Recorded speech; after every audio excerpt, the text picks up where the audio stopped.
Dans les années 2000, après plusieurs crises ayant touché le monde agricole, certains professionnels de l'alimentation animale ont décidé de s'engager volontairement dans une démarche de transparence, de traçabilité et de contrôle. Objectif : apporter des garanties aux éleveurs de ruminants et aux filières agroalimentaires sur les matières premières utilisées dans les aliments composés, sur leur composition exacte et leur valeur nutritionnelle.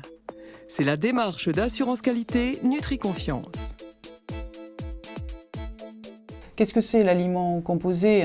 C'est un mélange de matières premières qui permet de couvrir et respecter au mieux les besoins nutritionnels des animaux.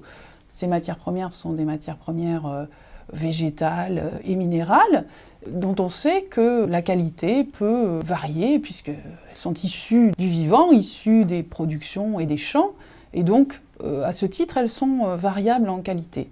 Donc le but de Nutri-Confiance, c'est de garantir finalement les valeurs nutritionnelles de l'aliment, également la composition en matières premières, d'un bout à l'autre de la chaîne de conception de l'aliment, c'est-à-dire depuis l'achat des matières premières jusqu'à l'animal dans l'élevage. Nutri-Confiance est une démarche d'assurance qualité qui garantit la composition en matières premières et les valeurs alimentaires des aliments. La démarche, elle s'appuie sur un référentiel avec des procédures qui sont appliquées systématiquement, des audits internes, donc des contrôles internes et des contrôles externes via l'organisme indépendant, donc Bureau Veritas, qui est reconnu pour son sérieux dans ce domaine.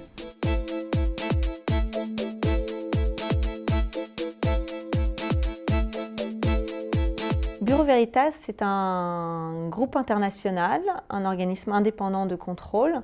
Donc sa mission principale va être de vérifier, de contrôler ou de certifier des produits ou des organisations sur la base de référentiels privés ou bien des normes et règlements externes. Alors le référentiel Nutri-Confiance a des exigences très ciblées sur tout ce qui est élaboration des valeurs nutritionnelles, énergie et protéines pour les aliments ruminants et tout ce qui va être la diffusion de ces informations, de ces CPA au niveau des sociétés fabricants d'aliments et jusqu'à l'éleveur. Le rôle de Bureau Veritas va être de vérifier les exigences qui sont définies dans le référentiel Nutri-Confiance dans les différentes sociétés qui utilisent la marque Nutri-Confiance sur les aliments ruminants. On réalise régulièrement des audits sur l'achat des matières premières, sur la conception, sur la fabrication. Les audits vont être réalisés par des spécialistes de l'agroalimentaire et même plus précisément des spécialistes de la nutrition animale. L'audit va se passer sur place, donc le plan de contrôle en fait va concerner la société CCPA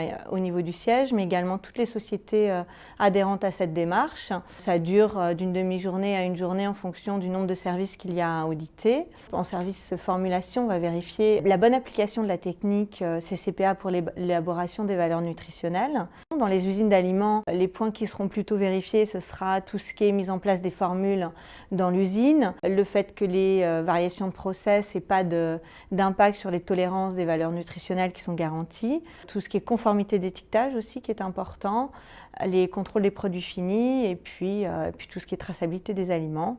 Et la distribution, ça va plus porter sur l'aspect diffusion et mise à jour des documents de la gamme commerciale. Il existe également un comité de reconnaissance qui va avoir pour rôle d'une part de valider le référentiel, d'autre part d'émettre les attestations de reconnaissance sur la base des résultats de l'audit et puis également de décider d'éventuelles sanctions dans le cas où des règles à la reconnaissance ne seraient pas respectées, comme par exemple des non-conformités qui n'auraient pas été soldées par les opérateurs. Une fois qu'une société a eu une attestation de reconnaissance sur la démarche Nutri-Confiance, elle a le droit de communiquer en utilisant la marque Nutri-Confiance, qui est une marque déposée, qu'elle peut utiliser sur les aliments qui, bien sûr, font partie du périmètre d'audit de la démarche.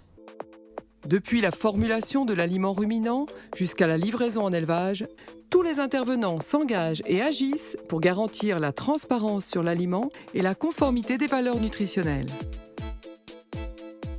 Par ailleurs, chaque étape est contrôlée par l'organisme indépendant de contrôle Bureau Veritas.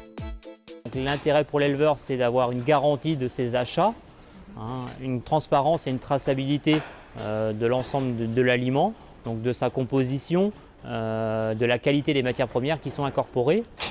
Et également aussi la confiance dans son fabricant d'aliments, une chose importante. Et ça, c'est l'intérêt aussi pour nous, force de vente, par rapport à notre environnement concurrentiel, garantir une valeur, une traçabilité, on va dire, de la conception de l'aliment jusqu'à la commercialisation chez l'éleveur. L'éleveur est informé de changement finalement de la valeur nutritionnelle de son produit grâce à chaque fois à l'édition de documents commerciaux parfaitement à jour, tenant compte des dernières modifications des formules. Et de la même façon, l'éleveur a une deuxième sécurité. Il peut à tout moment, grâce à un numéro de téléphone écrit sur ces documents commerciaux, appeler son fabricant d'aliments pour disposer à ce moment-là de la formule ouverte. Au niveau du logiciel, la démarche est la même, même démarche que pour les documents commerciaux, mise à jour en fonction des différentes évolutions pour coller au plus juste à la valeur des aliments. C'est finalement l'assurance que l'aliment qu'ils vont recevoir, malgré ce contexte tendu de matières premières, va avoir les valeurs nutritionnelles attendues et donc les performances attendues. Le gramme de PDI, les UF pour la production laitière ou la production de viande vont être assurés et donc permettre la meilleure performance pour l'élevage.